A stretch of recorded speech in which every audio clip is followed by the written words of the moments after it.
We're going to move on to question 4 now. And we're going to be starting with Orlando with this one. The Lower Drug Costs Now Act passed the House by a vote of 220 to 211, with 2 Republicans and all Democrats voting for it. Representative Lamborn voted no on this bill. The Lower Drug Costs Now Act is a health care bill that would allow Medicare to negotiate drug prices with pharmaceutical companies, cap out-of-pocket costs for seniors, and lower drug prices for all Americans. Do you agree or disagree with his vote, and why? Well, I wouldn't agree with Lamborn on just about anything. So that being said, I think, one of the things that we do have to address is lowering health care. And I do think that one of the ways that we do that is that we take the competition and create, more competition. So we break up all the monopolies. I think that's where you start. And I think that you also have to be able to create systems where you're not, I apologize, I'm trying to think here. But we don't have people that are basically walking out one door and into another. I'll have to think about that some more and explain it later on my rebuttal. All right. All right, thank you. Adam, you got a minute. All right. Obviously, being a proponent of universal health care, I think the government should be negotiating lower drug prices, because I think the government should be paying those drug prices for all of us. So yes, like they should be able to reduce their own costs with that. But I think it's absolutely shameful that anybody would vote to keep money out of seniors' pockets right now.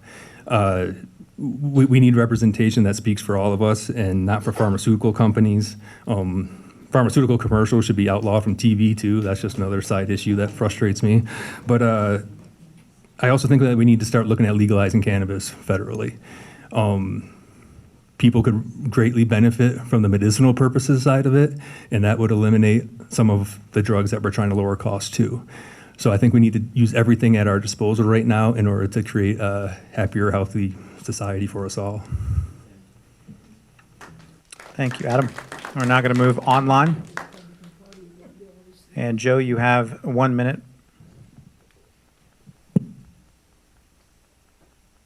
So, of course, everyone else, I don't think I agree with Doug health for many Americans. And the Inflation Reduction Act made progress to allow the negotiation of drug costs.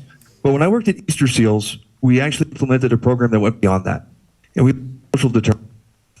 And then what we found was that by addressing some of the non-medical of someone's overall health care, that we could significantly reduce the cost of health them as an individual. And this was saved millions of dollars to the person that was funding the pilot program. And this is something that I'd like to implement across because it results in better health outcomes for a lesser cost.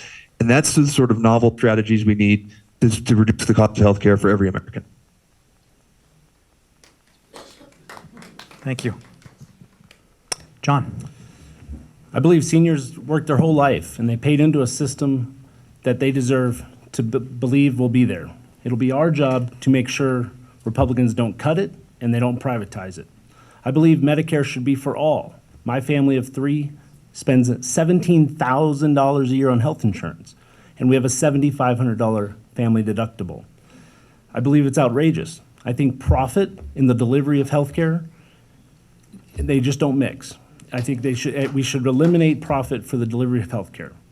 And I know others in this room have experienced that too. We also need to protect Social Security and Medicare and Medicaid for everyone in this community, forever. It needs to be strengthened. It needs to be, we need to avoid efforts to privatize it and cut it. Thank you. Thank you. And River. Thank you. Following Biden's initiative and agreeing with this bill is a bare minimum. Healthcare is a human right, and this includes the necessary prescriptions that we need to treat ourselves. We are the richest nation in the world, and our biomedical scientists have worked tirelessly, from the graduate students who've had to stay up till 2 in the morning in the lab, to the years of process, peer-reviewed studies, trials and errors among patients, and not to mention the funding and the money that goes into our medication with the purpose of helping people who need it. And to have this help come short because someone cannot afford it is a slap in the face to all the researchers, medical doctors, and everyone else who's come together to help those in need. Having emergency EpiPens around to save a child should not cost a mortgage. Less than a couple years ago, it cost $500. I don't know about you guys, but I don't have that much just casually laying around.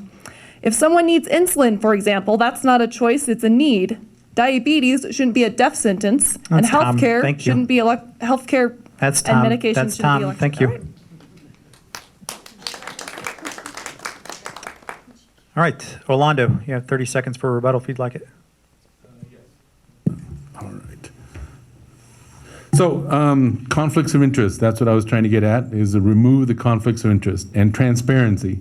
I think that if we were to have transparency in government, in the healthcare, that you'd be able to see where all the profit is being made. Thank you. Thanks. Adam? Yeah, I think Orlando's spot on there. Being able to identify the lobbyists and where their money's going is key. Knowing who's in whose pocket is key. So that transparency, it needs to ripple out through all of us, and we need to start with our folks first. We need to make sure that we all know who's funding us and things like that. So those things need to happen in order for us to eliminate the lobbyist issue that we have right now. Thank you. And we're moving online. Joe, you have 30 seconds if you'd like it. To elaborate on social determinants of health, those are the financial ratio. These are things that we understand and we transparency. And I've worked on initiatives to increase transparency on healthcare cost. When we look, we find that oftentimes someone's social situation is directly affecting and resulting in higher costs to healthcare. Those are the programs that I've worked on. Those are the programs and experience that I bring to Washington. Thank you. John? We're talking about protecting Social Security and Medicare and benefits and all these other priorities that we believe in. And we got to talk about how we're going to pay for it. I believe that the profit we make on investment income should be taxed the same as labor. Not everyone in this race on this side believes in that. I've heard people advocate for not taxing capital gains, and I encourage you to examine the candidates who have done that. Thank you. River? Healthcare and having medication should not be a luxury. And as someone who's actually had to go without health insurance, I'm quite thankful that the Biden administration expanded the Affordable Care Act. And then someone like me, who was a graduate student research at the time, was also able to get health care. Everyone should have that basic necessity met.